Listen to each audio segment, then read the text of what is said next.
my name is Gail Green and I'm an inkaholic. I love ink, inky techniques, but most of all I love helping to inspire people to try ink in techniques that will just make magic. And today we're going to make some magic by creating the look of real marble with something surprising. Instead of using an ink pad in the traditional way, we're using re-inkers. So let's begin by examining what we're going to be doing with our chipboard. These are just plain chipboards shapes, and these are squares that have not been primed or touched in any way. The great thing about this technique is it's really very efficient to do because you can do all four of these squares pretty much at one time. I'm going to begin by adding a couple drops of re-inker to one of the squares, and you can kind of just figure random placement for the re-inking colors. If I want this to be dominantly white, I'll add a little bit more white in the background. It'll keep my tile a little bit lighter. If I wanted to create a very dark tile, I would use darker inks instead of the lighter ones as my dominant color. Now you see I'm just being kind of a random painter here and just making things go all over the place. It looks like madness at first, but it turns into something that makes sense in just a couple moments.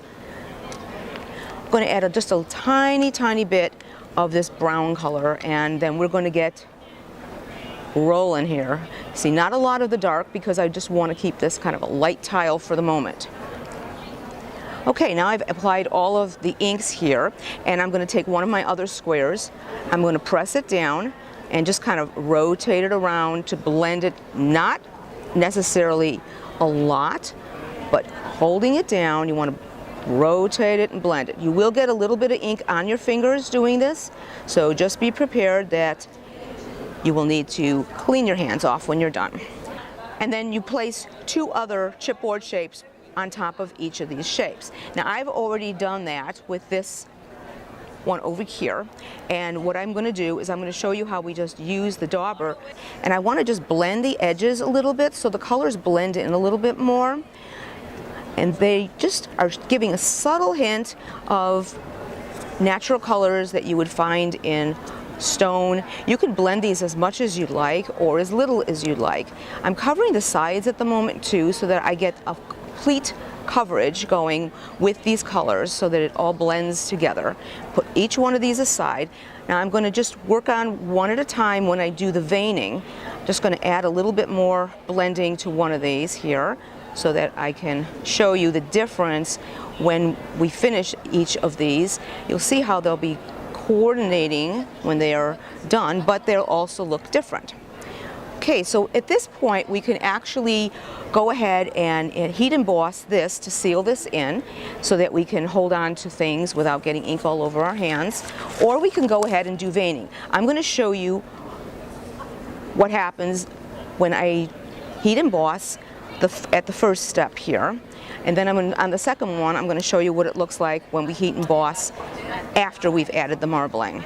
I'm adding a little bit of embossing powder here just to keep it real here, and you can always put your embossing powder in a container of some sort, roll it around a little bit more. You want to tap off all the extra embossing powder and then scoop that paper back and get slid back into your container. Okay, heat gun is already primed and ready to go, so this should heat emboss very quickly. I'm going to hold it down with just my wonderful high-tech tool here, which is nothing more than a wooden coffee stick. You can also use a skewer or chopstick or some other device that is not going to be ruined by the heat. And once this melts, we will let this cool off just for a moment. And okay, almost done. Okay, it's good to go. So what we have here is now we are going to let this cool off. We've got the base coat done. Now on the second one that I had prepared here, we're going to do the veining while that one cools, the other one cools off. And it's another high-tech tool that I'm going to be using. Is a marvelous little feather here.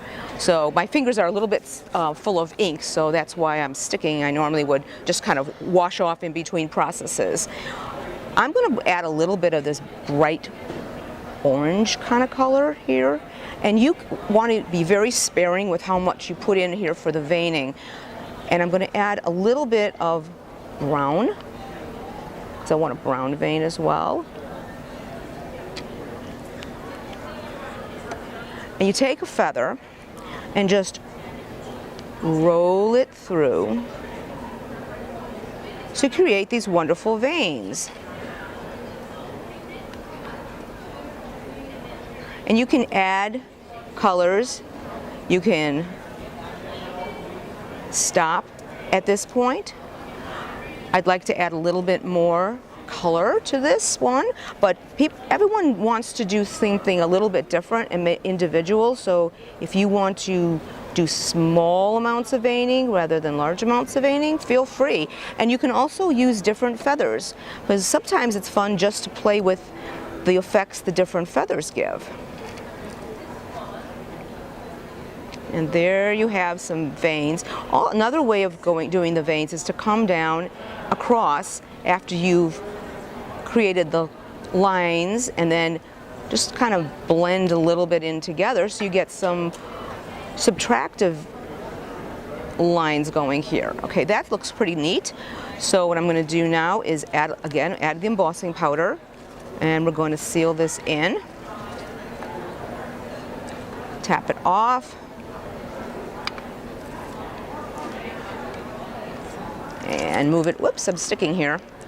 Usually I complete all of them at the same time and get all the embossing parts done so that we don't have a lot of things sticking, but I think you understand the process. Again, using my high-tech tool here, I'm going to use the heat tool and seal these in so that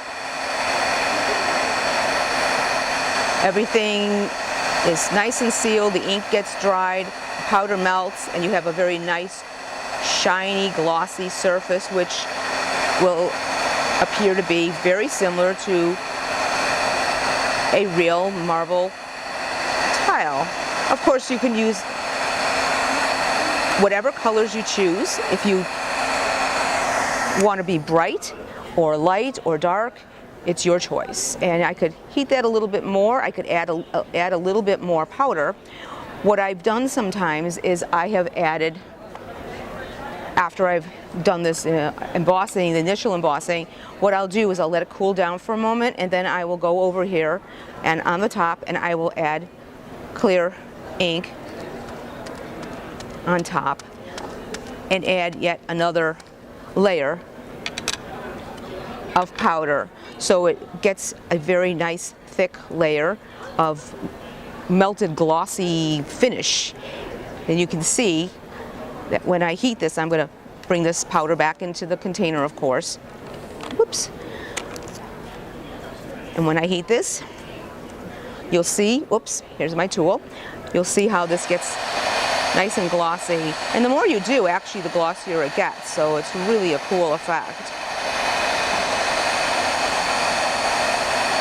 Also, sometimes the veins tend to sharpen up a little bit when you add all this gloss to the top of it. They embed a little bit more into the layers. So all of this looks really super at this point.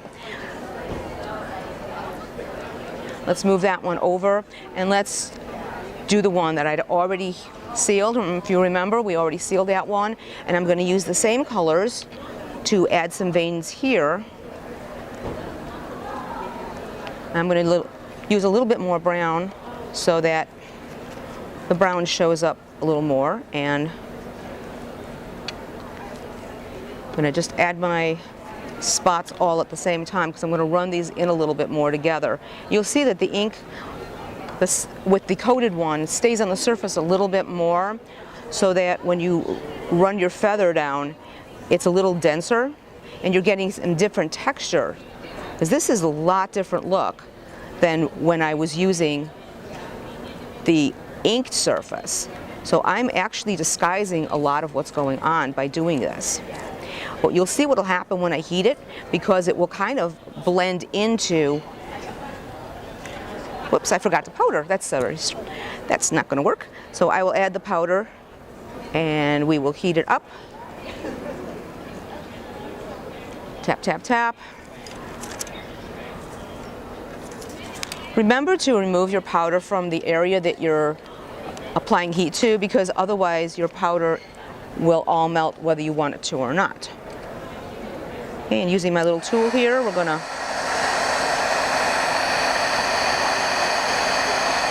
hold the heat gun and melt it. Do you see how this has a little bit different kind of texture?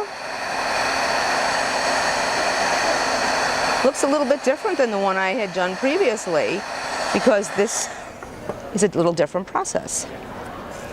So there you have it. 2 tiles that started out with the same base, a couple different applications, and they look totally different.